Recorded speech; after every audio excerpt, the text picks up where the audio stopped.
হাবিব ভাই, শামসু আমাকে মারে কিছু হয় নাই, পুলিশ উদ্ধার করে আমাকে এটি নিয়ে যাচ্ছে। না হলে আজকে রাতে ওরা আমাকে মারে ফেল দিলনি, তলে তলে সেই প্ল্যানই করতেছিল। তোর কোনো আক্কেল জ্ঞান আছে বে? তোকে বারবার করছি বাড়ির থেকে বাড়ান যাবি না, তারপরে তুই বাড়াছিল কি জন্য? নিজের অত সেনামি দেখানোর কি দরকার আছিল? সুদনটা যে খালু এটা কি তোলা যাবে? এই 5টা দিন যে আমার কিঙ্গে করে গেছে আল্লাহ ছাড়া কেউ জানে না, ভোটের প্রচার প্রচারণা সব বন্ধ করে দিছি। শালার স্যাংরা ম্যাটটের খেয়ে ভাজ হয়ে যাচ্ছে, আহারে কি ম্যাটটাই না ম্যাটছে। আমার নাম যদি তোতা হয়ে থাকে আর আমি যদি বেঁচে থাকি, আর প্রতিশোধ আমি একদিন নিমু। বাঘে চিনে এক রাস্তা, এই তোতা চিনে শত রাস্তা। জেল থেকে আগে বাই হবার দেন, তারপরে দেখেন নেই তোতা কি করে। প্রতিশোধের আগুনে আমি ঘুম পাড়ে পারতেছি না, সারা শরীর খালি জড়িচ্ছে। আগে মামলা থেকে রক্ষা পা, তারপরের চিন্তা পরে করলেই হবে। নির্বাচনের সময় আছে আর 3 দিন, তোকে দিয়ে ভাবলাম একটা কাম করে নেবো, সেই কামটাও ভেস্তে গেল। তোর এলা আউল ফাউল বিগারের জন্য কামের কাম কিচ্ছু হয় না। যা হবার তা হয়ে গেছে, ওই চিন্তা করে কি আর লাভ আছে? আর অনেক তো জামিন করে নিয়ে গেছেন, ওই কি মাঠে কাজ করতেছে না? অক তো সপ্তাহখানেক আগে বের করে নিছি, 2-3 দিন হলো কাম করিচ্ছে, চ্যাংরাটা কামের আছে। বিশেষ করে রাজনীতির হিসাব কিতাব খুব ভালো বোঝে, ভবিষ্যতে অক দিয়ে খুব বড় কাম করে নেওয়া যাবে। তোকে হয়তো বা বিকালে চালান করে দিবি, আমি সন্ধ্যার মধ্যে উকিলের সাথে সব কথাবার্তা ফাইনাল করে রাখিচ্ছি। ভাই এনা তাড়াতাড়ি করেন, কিন্তু আমার মনটা করছে আমি জেল থেকে তাড়াতাড়ি বাড়াবার পারবো না। জেলের জীবন খুব কষ্টের জীবন, আপনি একটু নিজের মনে করে কাজ করবেন, সারা জীবন আপনার সাথে থাকবো। ধেরবে এল্লা মার্ডার মামলার ভিসা আছে নাকি? এদিক দিয়ে ঢুকবো ওই দিক দিয়ে বাড়াবো, সেই লাইন করে ফেলে দিছি। এসপি সাহেবের সাথে ডিল ফাইনাল, তোর নামে খুব হালকা চার্জশিট হবে, গ্রাউন্ড খুব কম। এটা তো গুড নিউজ, একটা মামলা নির্ভর করে চার্জশিটের উপর। আর শোনেন, শামসুর নামে একটা অপহরণের মামলা ঢুকে দেন, তাহলে দেখেননি ভোটের আগে কি দৌড়ের উপর থাকে। চার্জশিট দুর্বল করে দিবি, কিন্তু কোনো মামলা হামলা করা যাবে না, এটা এসপি সাহেব বারবার করে কয়া দিছে। পলিটিক্যাল ইস্যু তো, নিজেদের মধ্যে ঝামেলা হলে প্রশাসনের উপর চাপ বাড়ে। তোক খালি আগে জেলের থেকে বার করি, তারপরে অ্যাকশন আমি আর তুই নিমু, হলে প্রশাসনে লাগবি না বে। এইবার আমি স্যামসুং মারে ফেল দেবো, এটাই আমার শেষ কথা। দুটা করছি, তিনটা হবি। ভাই আমার তো প্রচুর খিদে লাগছে, 1.5 দিন ধরে কিছু খাই না, কিছু খাবার দাবার পেটে দিন। আচ্ছা পেটে দিচ্ছি, আর কালকে ডন এসে তোর কাপড় চোপড় সব লেগে দিয়ে যাবি নি।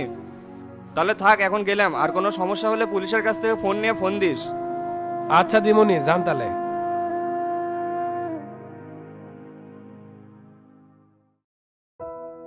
প্রিয় এলাকাবাসী, আসসালামু আলাইকুম। আপনারা সবাই অবগত আছেন আগামী বুধবারের দিন ভোট। প্রচার প্রচারণা বন্ধ হয়ে যাবে, হয়তো বা আর এইভাবে কথা বলতে পারবো না। ক্ষমতার লোভ এবং সংসদে যাওয়ার উদ্দেশ্যে আমি নির্বাচন করতেছি না, আপনাদের বিপদ আপদে আমি পাশে থাকতে চাই, এটা আমার মূল উদ্দেশ্য। টাকা পয়সা বাড়ি গাড়ি সব কিছু চিরদিনের জন্য নয়, আপনাদের মাঝে যে ভালো কাজ করে যাব সেটাই সারা জীবনের জন্য থাকবে। অনেকেই ভালো ভালো কথা দিচ্ছে, প্রতিশ্রুতি দিচ্ছে, ভোটের পরে তাদের আর কাউকে খুঁজে পাবেন না, বসন্তের কোকিলের মতো। আমি আপনাদের বাড়ি ছেলে, সুখে দুঃখে সবসময় আমাকে পাশে পাবেন, অবশ্যই আপনার মূল্যবান ভোট দিয়ে আমাকে জয়যুক্ত করবেন। সবাই ভালো থাকবেন, সুস্থ থাকবেন, এই বলে আমি আমার বক্তব্য শেষ করছি। আসসালামু আলাইকুম। আর দয়া করে সবাই কুড়াল মার্কে একটা করে ভোট দিয়ে আসবেন।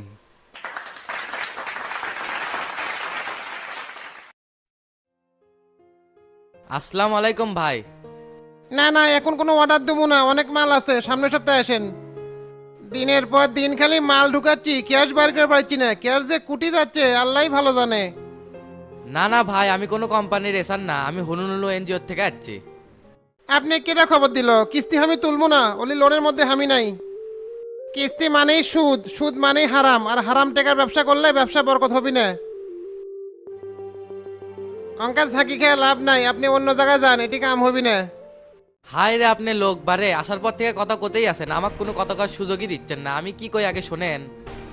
আপনার দোকানের রাব্বি আছে না, ওই আমাদের এনজিও থেকে 1 লাখ টাকা কিস্তি নিছে। সব কিস্তি ঠিক মতোই দিচ্ছিল, কিন্তু এই দুটা কিস্তি নিয়ে হয়ে গেছে ঝামেলা, কিছুতেই টাকা দিচ্ছে না। সকালে আসলে কই বিকালে আসেন, বিকালে আসলে আর পাওয়া যায় না, কি যে একটা প্যারার মধ্যে পড়ছি। তে কেন ডাক দেন তো, ওর সাথে না কথা কয়ে অফিসে যায় হিসাব বুঝে দেওয়া লাগবে। কি ব্যাপার, এই শালা আবার কিস্তি তুললো কবে? একটা বার তো জানালো না। কেন রাব্বি কুটি তুই, এটি আয় তো। শালার কাম সারছে, হুমত করে শালা দোকানে চলে যাচ্ছে, কেমনে ম্যানেজ করি এখন? এ মুকুল ভাই, আপনি আসবেন, একবার ফোন দিবেন না? আব্বা তো বাড়িতে কিস্তি নিয়ে বসে আছে। ওল্লা সাবা বাদ দেন তো, আপনার বাড়ির ওই দিক দিয়ে যাচ্ছি, তালা মারা দেখেই দোকানে যাচ্ছি। দুপুরে আসছিলাম, ঘুরে দিছেন, আমি কিন্তু টাকা ছাড়া আজকে যাবো না। এই কিস্তির জন্য বারবার ঘোরা, এটা কিন্তু ভাল লাগে না। আপনার টাকা নিছেন, টাকা দিয়ে দিবেন, তাহলেই তো হিসাব শেষ। আচ্ছা আচ্ছা ভাই আমি গেলাম, আপনি আনা মুরব্বিক ফোন দিয়ে কয়ে দেন। আচ্ছা আচ্ছা যান, আচ্ছা একের হুম্মত করে দোকানের উপর। আমি কখন কোন কামে থাকি না থাকি আমাকে আসলেই পাবেন। কিস্তি তোলার সময় আব্বা আপনাকে কয়নি যে দোকানে যে যান চলে ডিস্টার্ব করে না, তাও আসছেন কে? যাক ভাই কিছু মনে করেন না, আমি টাকাটা নিয়ে যাচ্ছি। আচ্ছা যান, আমি আব্বাকে ফোন দিয়ে কয়ে দিচ্ছি, বাদ গেলেই টাকা দিবিনি। তো হয়ে গেছে, তাড়াতাড়ি দোকান বন্ধ করে আমিও বাড়ির যাবো। এলে কি হলো কিছুই বুঝতে পারলাম না। আর তুই কিস্তি তুলছু কবে জানাস নাই তো? ও যে সন্ধ্যার বসে পুলিশ যে আমাকে ধরে নিয়ে গেল না, তখনই আব্বা কিস্তিটা তুলছিল, এখনো সেটা চলতেইছে। বোঝেনি তো অভাবের সংসার, একবারে 20-30 হাজার টাকা জোগাড় করা কঠিন হয়ে যায়। ষড়যন্ত্রের শিকার হয়ে পুলিশ ধরে নিয়ে গেল, আর মাঝখান থেকে খালি কিস্তিটাই টানা লেগেছে। তোর টেকা লাগবি হামাক করলু না, আমি দুননি আস্তে আস্তে শোধ করলু নি। কিস্তি হলে দুনিয়ার পেরা, একটা কিস্তি মিস করলে কিস্তিওয়ালা ঘরের থেকে উঠতে চায় না। পেরাই তো দেখেন না, দোকানের উপর আসছে একবারে। আমি কি আর টাকা মেরে খেয়ে চলে যাবো? একটা ডেট মিস আছে, একের পেটের কামড় উঠে গেছে। দোকানে সবকিছু গোছ গাছ করছু? গোছ গাছ করছি, গোডাউনের কামও কমপ্লিট। তাহলে কি দোকান বন্ধ করে দেবো? আজকের বেচাকেনা কত হচ্ছে হিসাব করছিল? সন্ধ্যা পর্যন্ত 5,500 টাকার মতন হচ্ছে, তারপর আর হয়ইনি। তাহলে একটা কাম কর, 500 টাকা গেছে রেখে 5,000 টাকা দে।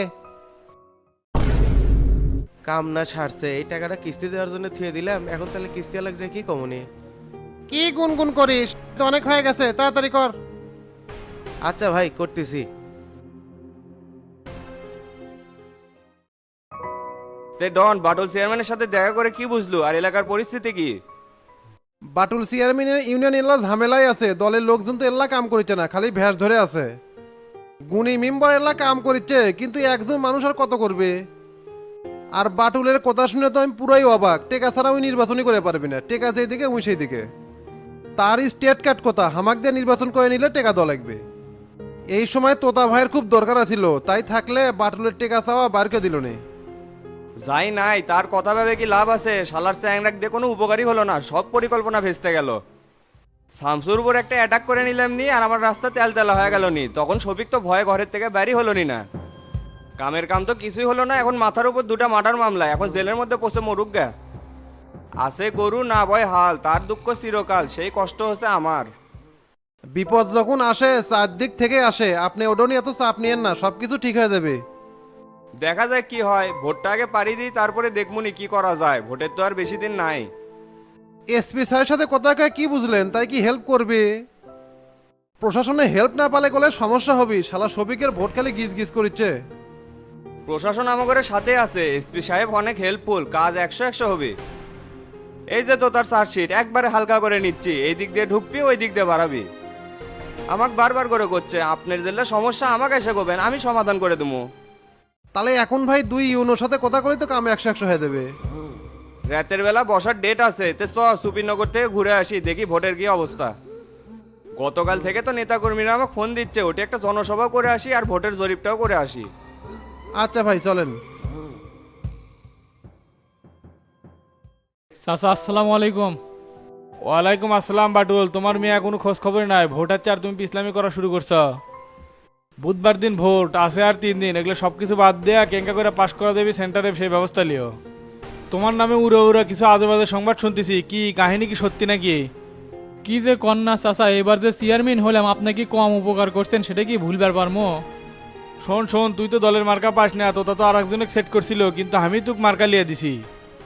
হ্যাঁ চাচা সব মনে আছে, দলের জন্য এত কিছু করলাম, কিন্তু সেই জায়গাতে আমাকে নিয়ে রাজনীতি শুরু হয়েছিল, একমাত্র আপনি আমার পাশে আছিলেন।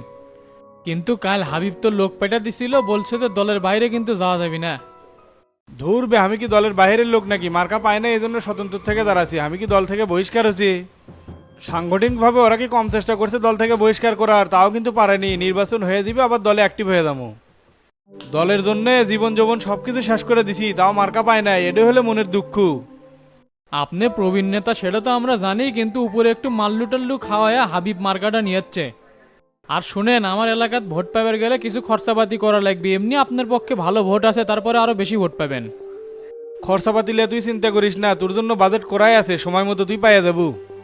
এ ফটিকে কুটি গেল রে। কি ব্যাপার চাচা, ডাকিচ্ছেন কে? এ বাটুল চেয়ারম্যানকে একটু দেখিস, আর যে কোনো সমস্যা হলে ফোন দিলে সাথে সাথে কাজ করে দিস। গাবতুল্লে আমাদের ভোট ভালো আছে, বাটুল চেয়ারম্যানের উপর একটু নজর রাখা লাগবে, কারণ অনেক কাবার আবার নজর পড়ে গেছে। আচ্ছা ভাই, যে কোনো সমস্যা হলে আমাকে ফোন দেন, আর টাকা পয়সা আপনি দিয়ে আসবো। আচ্ছা ঠিক আছে, তোর সাথে ফোনে কথা হবিনি। কে বাটুল খালি মুখে যাবে, চা নাস্তা কিছু করো। না আজকে কিছু খামো না, আমার আবার কিছু কাজ আছে, পরে আবার দেখা হবে না। উঠলাম চাচা, আসসালামু আলাইকুম। আচ্ছা যাও, ওয়ালাইকুম আসসালাম।